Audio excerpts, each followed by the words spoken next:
Okay. Mais il faut qu'on en tire quand même des leçons. Parce que sous le régime de Macky Sall, il y a eu des étudiants qui sont morts, c'est-à-dire que du ben, du ñaar ba ci ñett. Mais Pastef ñom commencé ben amna na fay am. Mais lolo aussi première fois, il faut quand même qu'on change de fusil d'épaule, il faut qu'on change de paradigme. Okay. Changer de paradigme, moi, instaurer les réformes qu'il faut, prendre langue avec les étudiants, essayer quand même de refaire fonctionner, redémarrer cette université-là. Parce que, Cheikh Anta Diop, vraiment, dañuy souffrir ci ay kii ba léegi boo xoolee examen yi sax pour ñu équilibrer ko, c'est tout un tas de problèmes.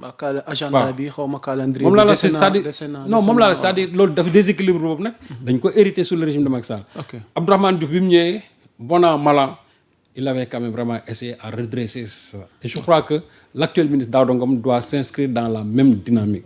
Mais surtout vraiment ouvrir les portes du dialogue. Actuellement dënn yi tàng na nit ñi mer nañ mais il faut aussi qu'on revienne à la raison.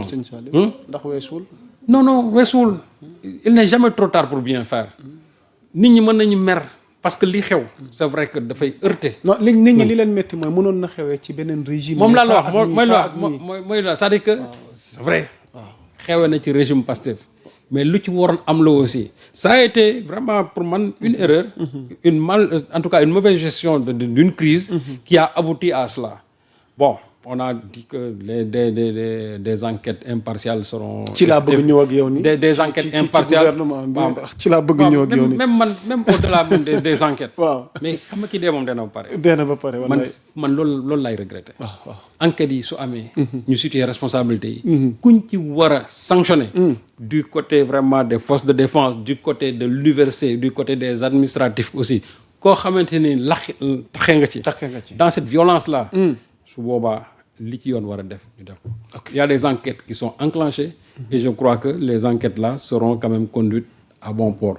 Ku nga xamante ne laal nga ci Yacine Fall laa di et je sais que Yacine du waxantu képp koo xamante ni laal nga ci jàppal ne lu yoon war a teg sa kaw dana la ko teg. Inch'Allah. Mais encore une fois, moi je crois que cette université-là a besoin quand même d'un assainissement. Quand je dis assainissement, moi, élément extérieur yi nga xamante ne ñoo nekk biir université te jànguñu di empêcher ñeneen ñu jàng leen. ñu jàng aussi ñooñu je crois que il faut trouver une solution pour ces gens-là. Ok ña bëgg a jàng ñu mettre leen dans les conditions.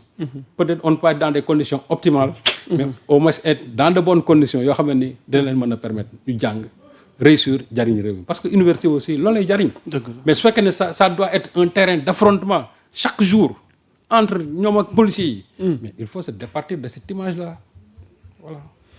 Alors on va essayer d'enchaîner maintenant Serigne Saliou Gueye ak gouvernement bi janook taskatu xibaar rek askanu Sénégal ngir leeral li jëmoon ci mbir moomu nga xamante ni yaa ngi ci doon def taxaw seetlu moom Daouda Ngom mi nga nekkoon ci moom léegi yore njàng mu kawe mi soxna Yacine Fall ak justice bi général Birame Diop ak force armée waaye Mouhamadou Bamba Cissé ak ministère de l'intérieur ñooñu ñeent ñoo janoo woon ak askan wi kenn ku ci nekk ci sa responsabilité expliquer nga leeral nga waaye ba tey Serigne Saliou Gueye taxul ñenn ñi loolu dëfal seen xol dem nañ sax ba ne mais comment est-ce que tey ñii war a mën a communiquer nii par rapport ak bi situation bi Serigne Saliou bi nga defee taxaw seetlu ci kenn ku ci nekk la nga wax ak argument ya nga teg buñ ci dikkaatee tey lan lañ mën a comprendre ak fan lañ jëm ak mbir mi. xam nga gouvernement bi ñu commencé ko ci Yacine Fall. waaw doon ndax parce que moom la ñuy gën a xaar justice. effectivement te moom nee na impartialité dina am. ci ñaari camp yëpp. ñu tàmbale ak Yacine Fall. xam nga gouvernement bi ñoom def nañ li leen waroon. il y a eu mort d'homme. war nañ mën a génn taxaw wax ak askan bi. ok parce que ne pas communiquer. quand même ça aurait été une erreur gravissime. Heureusement que ça maintenant. Chaque Sénégalais a une lecture propre de l'intervention, en tout cas des interventions des différents ministres. Bon, les réseaux sociaux, et à juste raison aussi, ils ont dit que le ministre de l'enseignement supérieur n'a pas bien communiqué. Moi, je vais donner ma lecture personnelle après. Certains disent que Bamba Cissé a vraiment bien parlé. Le ministre Birame Diop aussi a très bien parlé. Yacine Fall aussi. Donc, moi, je crois que le bonnet d'âne, on l'a donné à Daouda Ngom. Ça peut se comprendre dans la mesure où, c'est lui le ministre de l'enseignement supérieur. Et en disant que aussi 100 milliards ont été débloqués pour payer des bourses, bon, certains ont dit que le ministre de justifier la mort peut-être de cet étudiant avec vraiment l'octroi de toutes ces bourses-là. Moi, je crois que ce n'est pas ça. Bon. C'est quoi alors? Mais affaire bi même su méttee aussi. Il faut toujours aussi yaa Moussa dire la vérité. Parce que métti na bakkan rot na ci mais terewul aussi boo ngeen toogee ngeen waxantu dëgg ministre bi il a voulu tout simplement expliquer que état bi actuellement nii yore loolu étudiants yi xaalis. Peut-être que loolu mooy déranger mais je crois qu'il faut le dire parce que bu ko waxul tey aussi bu subaa dina ko waxaat ak nu mu mën a métti maintenant la façon d'expliquer ça c'est là où le ministre a péché parce que ministre bi soo ko dégloo bu waxee ba pare tu as l'impression quand même qu'il y a un goût d'inachevé dans sa communication.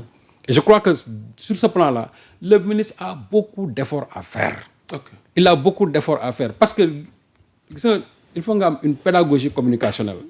Et je sens que dans la pédagogie communicationnelle, ça pêche chez le ministre de l'enseignement supérieur. Oui, ça pêche. Et je crois que tey boo gisee crise bi su xawee egsi fii. loolu daf ci gën a am solo. parce que man nee naa tey dans l'imaginaire des Sénégalais étudiants yi bu ñu génnee taxaw ne dañ leen a yoreel bourse. mais yaa Moussa ñu bëri xam nañu fa woon. que ne à la fin du mois bourse yi leen war a fay fayuñu leen ko.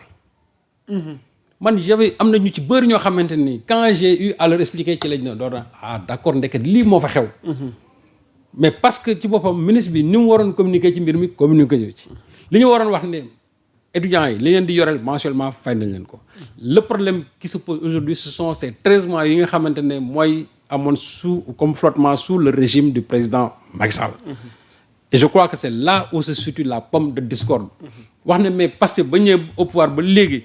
lépp lu nga xamante ne war nañ ko jox en termes de bourse jox nañ ko étudiants yi léegi nag li leen étudiants yi di toppee. loolu ci régime bële la est-ce que lu légal la est-ce que légal est-ce que lu légitime la est-ce que légitime c'est là où se trouve la problématique. Et foofu ministre bi foofu la waroon gën a axer maintenant son discours et maintenant ça va permettre aux Sénégalais. après chacun va se faire une religion en disant que jaadu na ñu fay leen ko ñeneen di jaadul ñu duñ leen ko fay.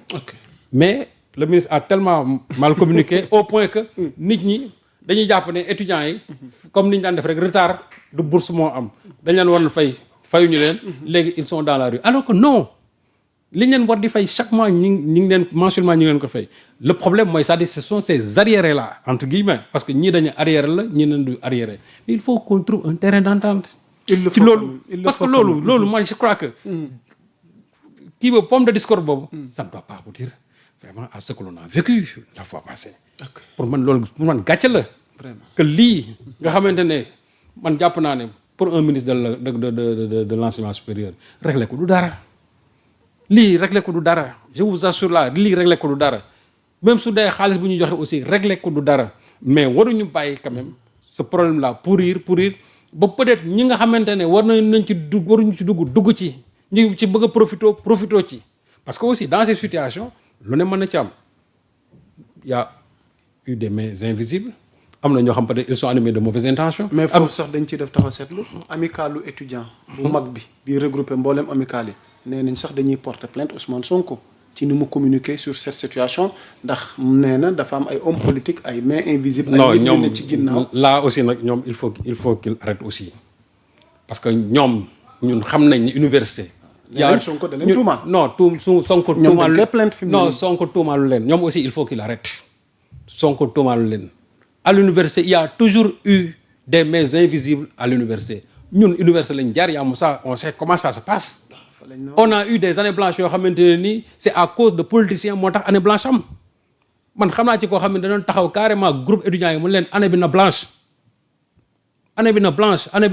parce que ñoom jàpp nañu année bi su blanche ça c'était du temps d'Abdou Diouf année bi su blanche ñoom ils vont en tirer des dividendes politiques loolu nous on l'a vécu te man xam naa ko ki ko doon wax sax yàlla jël moom na ko tey yàlla na ko yàlla yërëm mais loolu nag xool mooy continuer toujours en le disant waxul ne étudiants yëpp mais quand même il y a des groupes d'étudiants yoo xamante ne nii tey ñun jàpp nañ ne ils sont quand même instrumentalisés par des mains invisibles ñan la nag peut-être loolu ay enquête moo ko mën a déterminer quand je disais ici que ne office du bac y a eu des étudiants entre guillemets ñoo xam dañ ko bëgg a dem taal tu penses réellement que des étudiants dinañ am xel pour dem taal office du bac ak office du bac li muy représenté au sein de l'université ñii nga gisoon démb ci vidéo yi ba kii loxom bi dagg ñooñu man mën naa jàpp ne ñooñu duñu ay étudiants quand on nous dit que am na ñoo xam ne 30 ans la ñu am ils sont toujours à l'université je me dis que ñooñu ce ne sont plus des étudiants yaa Moussa Sonko buy wax catégorie boobu lay wax